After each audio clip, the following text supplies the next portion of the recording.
starting the season. You know, we ran out of wood last year. I had to cut some and bring it down, which is fine. And this is the beginning of the pile for this year. And one of the things I like to do is scrape out the floor. And this little Kubota has a dump box. So what we're going to do today is take advantage of that.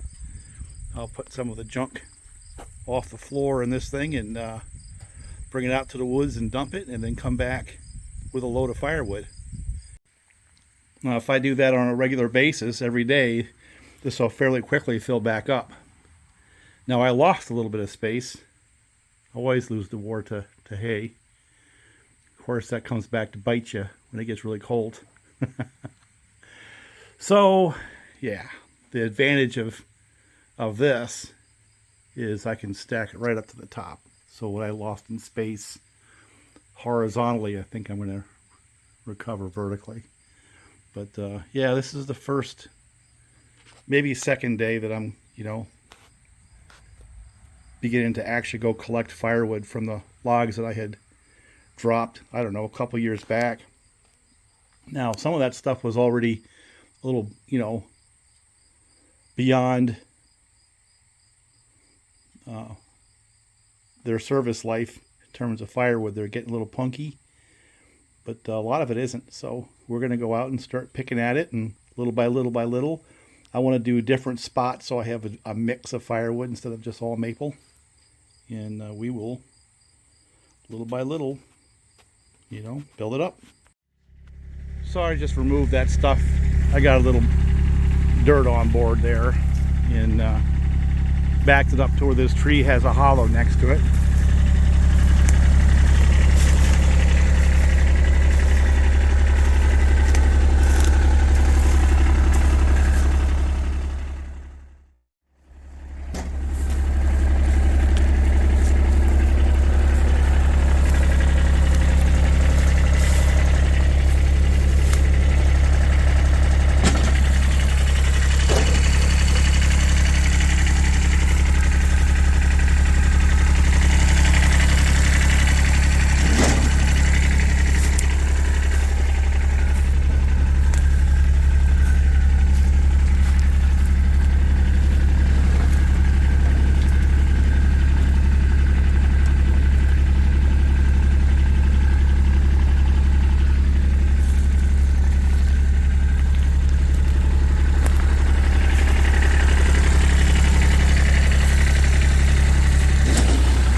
Well, part of the game is getting back into the woods again, right?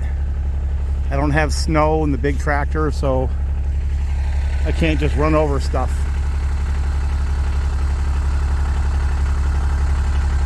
Gotta cut my way in. Not much, but a little bit here and there. Now I've chosen to use a saw.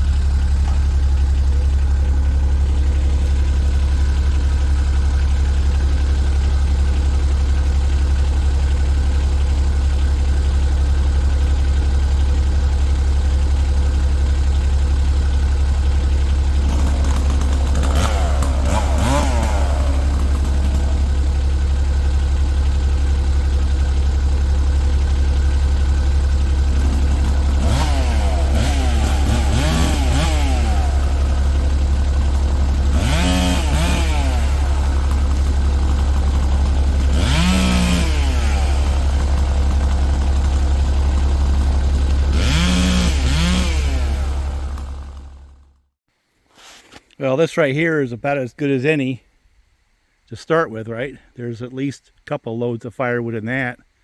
And there's one behind there. And you can't see it, but you see where that stump is? Well, there's one out there. Basically, wherever you see a stump laying out there somewhere is probably a top. But, so I guess I'm going to take my preferred saw for the day and try to clean up some of this brush. I'm not going to waste camera time on it. And then once I have a spot where I can work, And then we'll come down here and block and split this a little bit. So I basically knocked down the brush with one of the small saws. And I'll block some of that, take some of that up. It's good firewood. Anything more than, say, 4 inches is good firewood. 2 inches is actually burnable, but I usually kind of cut the cord at about 3 inches. So I'll block some of that, work my way up. Now this is one of those logs where it'd be better off for me to actually hook onto it and pull it out to the landing and split it there. Because if you look, like many of the tops I have, there's a lot of branches, which are a lot of knots. So splitting that with an axe can be a little bit of a trial and tribulation, you know. But it's been down for, I don't know, since last fall, I guess. I'm trying to remember when I cut that one. I was down here last year, I think, or the year before, one. I can't remember. But, you know, it's still pretty fresh, actually, for firewood. You know. So what I'm going to do is select a small saw. First of all, I got to mention it's hot as hell out. It's probably 85, and it's going to push 90. I guess the forecast is for high 80s. And so it's warm. And the saws that I picked to put on the quad are backup saw right there. And that's one of the 572 junk pile builds that actually turned out really good. It's a solid saw, quiet, powerful, easy to start. You know, typical modern saw, 572. You know, it's got a fresh bearing or two. I can't remember all the things I did to it, but, you know, it's essentially a fresh saw.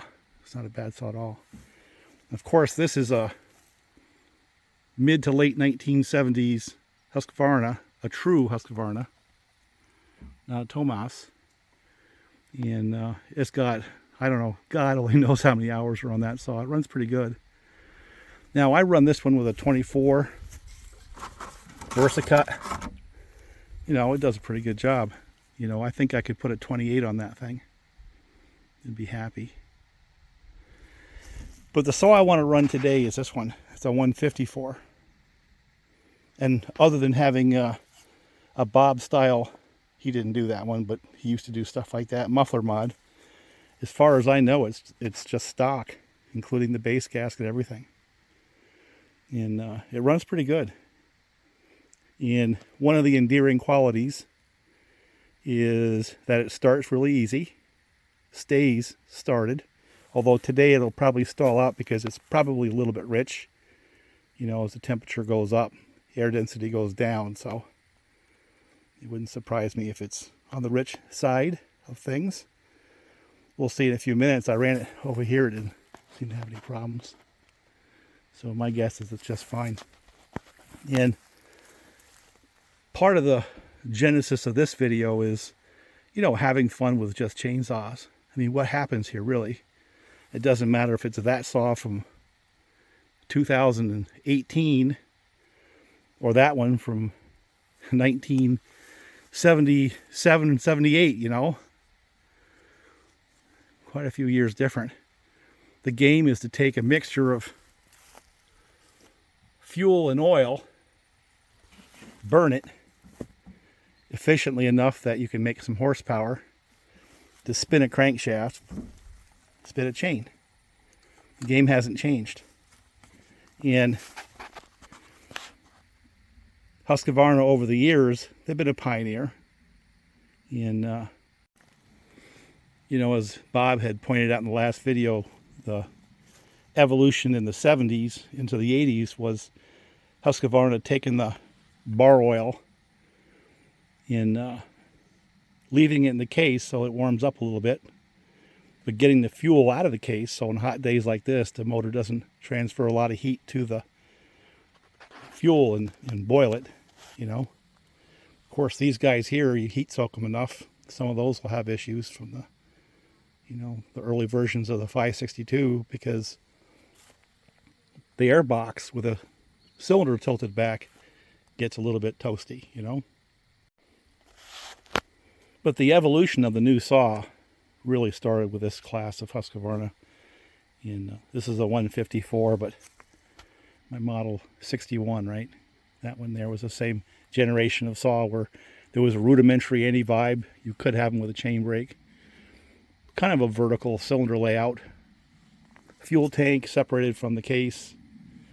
Now, one of the things that happened in Husqvarna evolution was when the 372 came out, they isolated the carburetor from the cylinder with the rubber boot. And that was for both vibration but also heat. So things like that happened over time. But the basic layout, that was pretty much where it started for the modern saw. I have to concede that. Now, of course, this one right here, believe it or not, power head only is about 15 pounds. It's a 77cc saw, approximately. And being the older design, both the fuel and the oil are in the same case that holds the cylinder and the crank. So obviously the heat gets back into there. I've never had a trouble with it, you know, and there's been thousands of board foot cut with those saws. They first came out actually as the A, and that was like in the late 60s. So that basic design spanned late 60s into the 70s before they started doing this kind of thing. And cut a lot of firewood, cut a lot of timber with those. You know, they work just fine. And the interesting thing is that basic cylinder, I think it landed all the way up into the 80s. I think they still produced it, and the 480 I think has that same cylinder, right?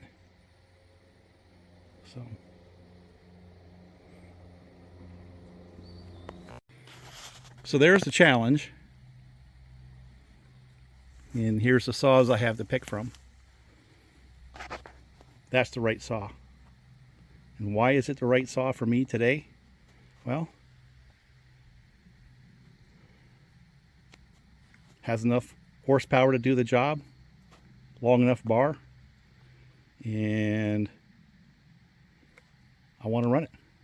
That's really it. I get a kick out of the mentality where you always have to take one of these things and port it. Why?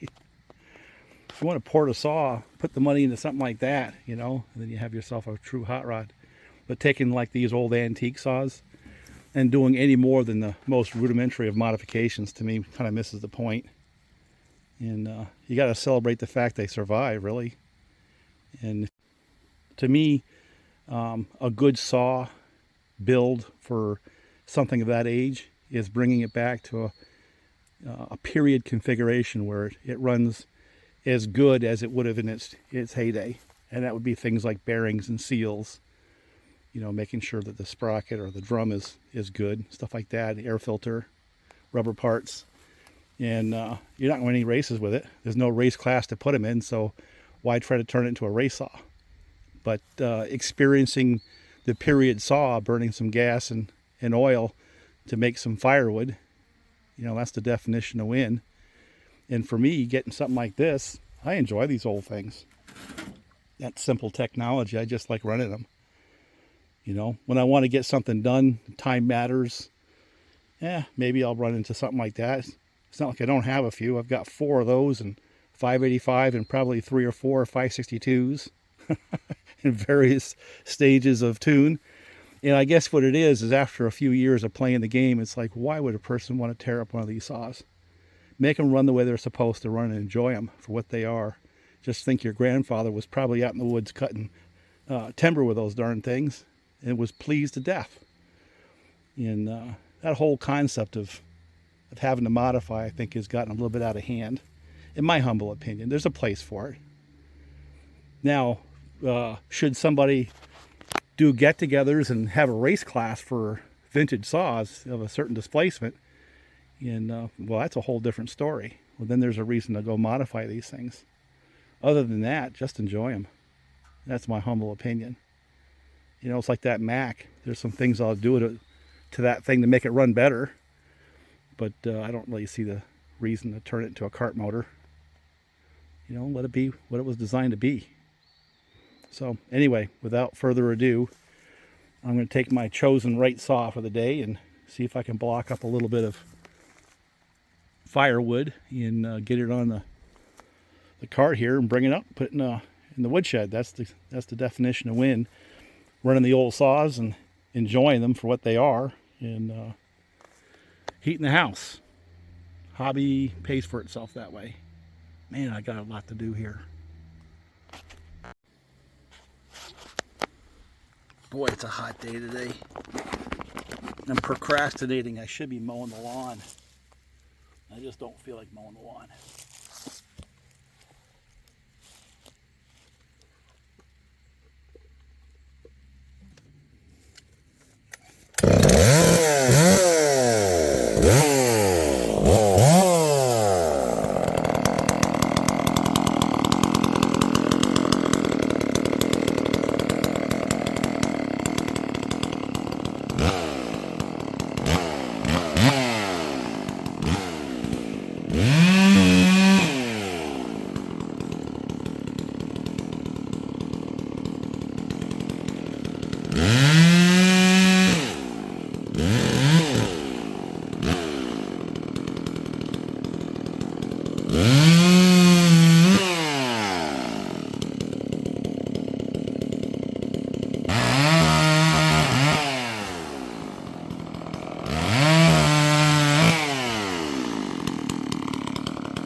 Yeah, that's a good running saw right there.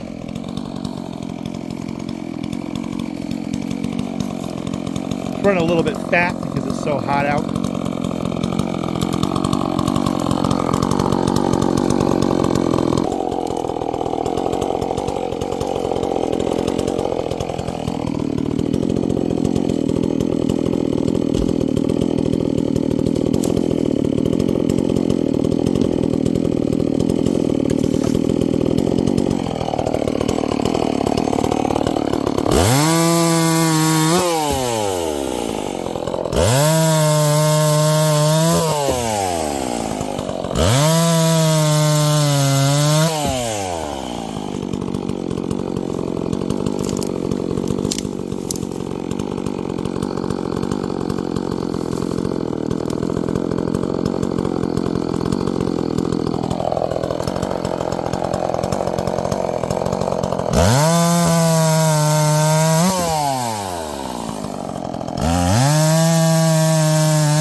Yeah, that's a perfectly good saw for that job.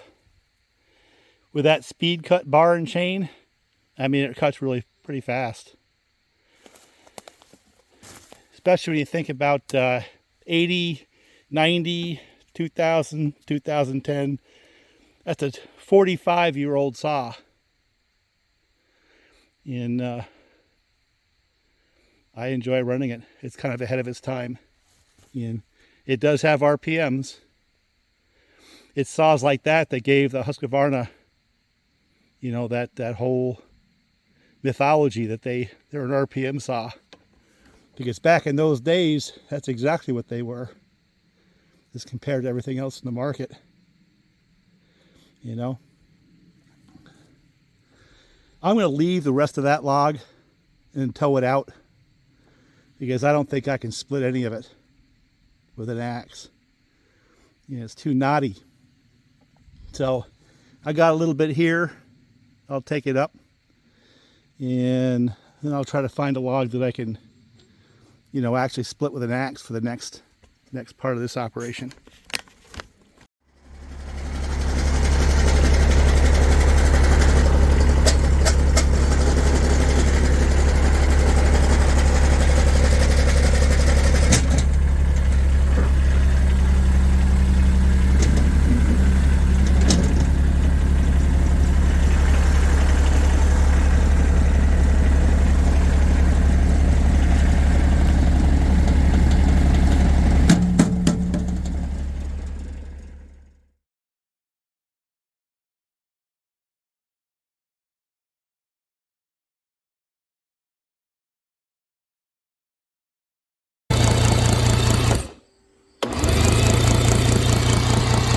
Plenty of spark.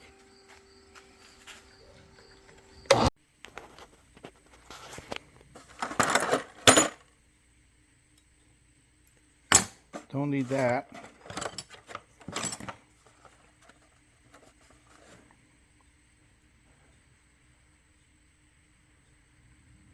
We'll need that. That as well. This will be on the shift side of the controls. Got a couple of them, because I have a couple of these motors laying around. And what we're doing today, actually the last couple of days, this here is a very important bolt right here, is moving motors.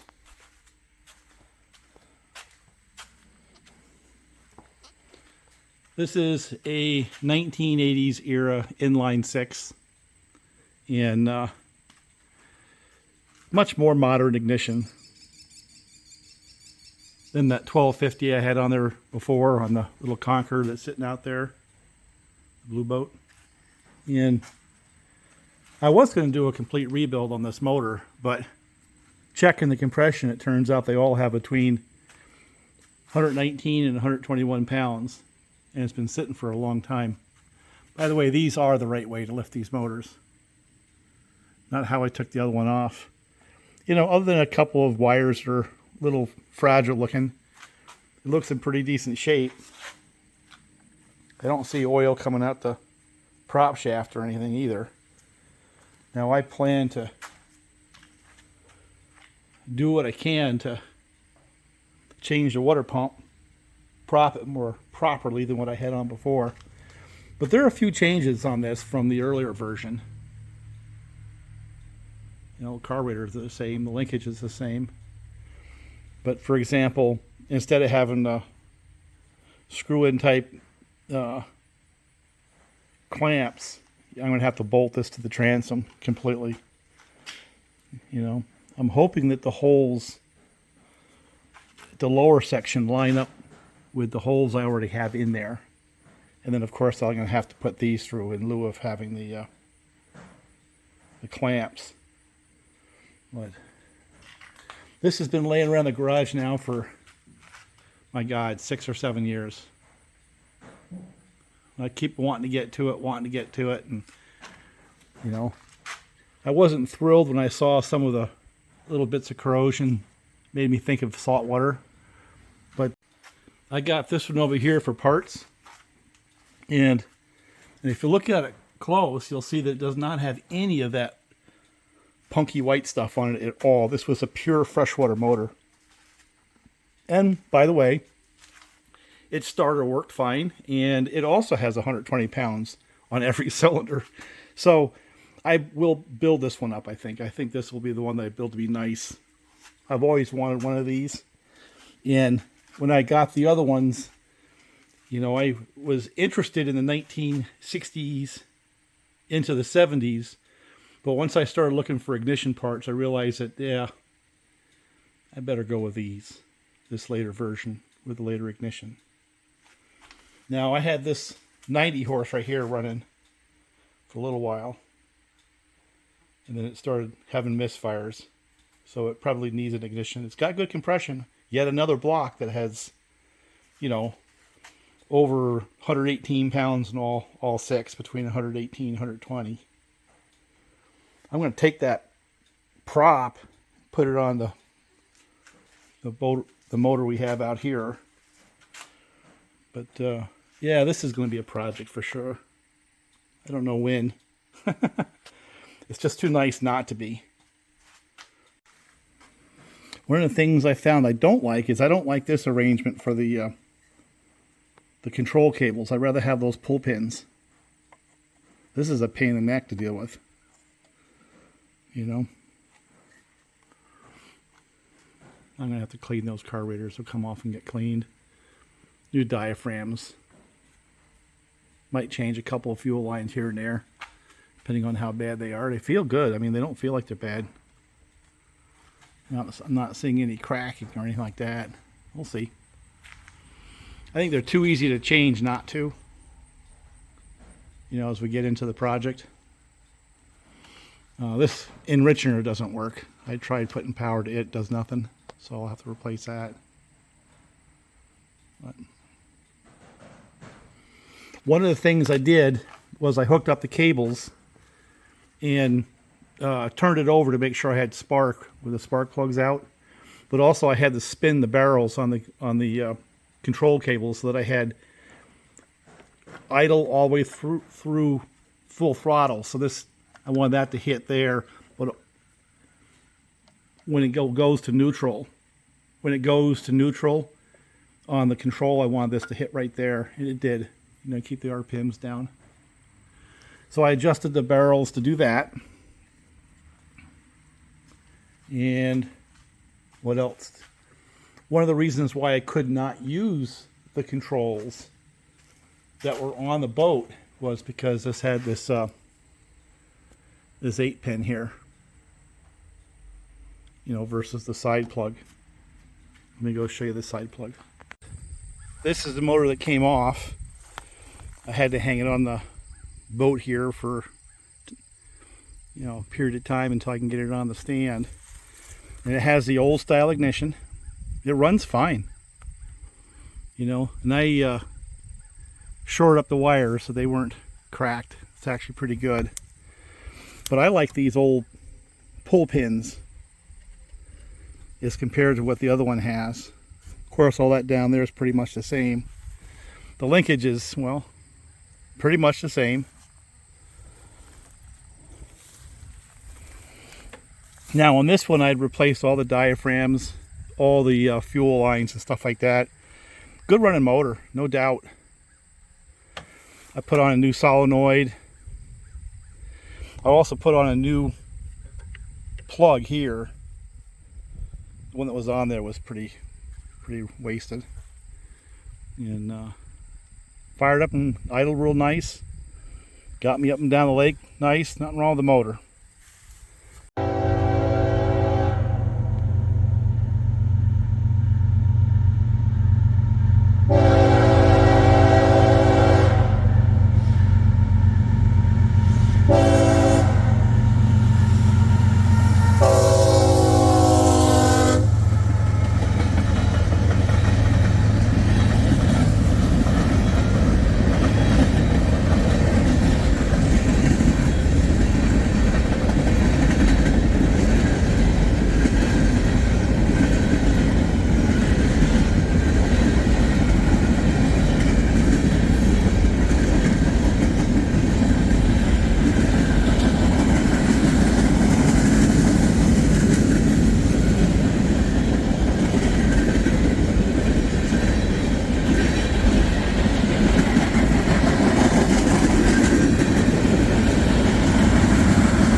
was a pretty long manifest. That's the fastest I've ever seen a train go inbound on track 4.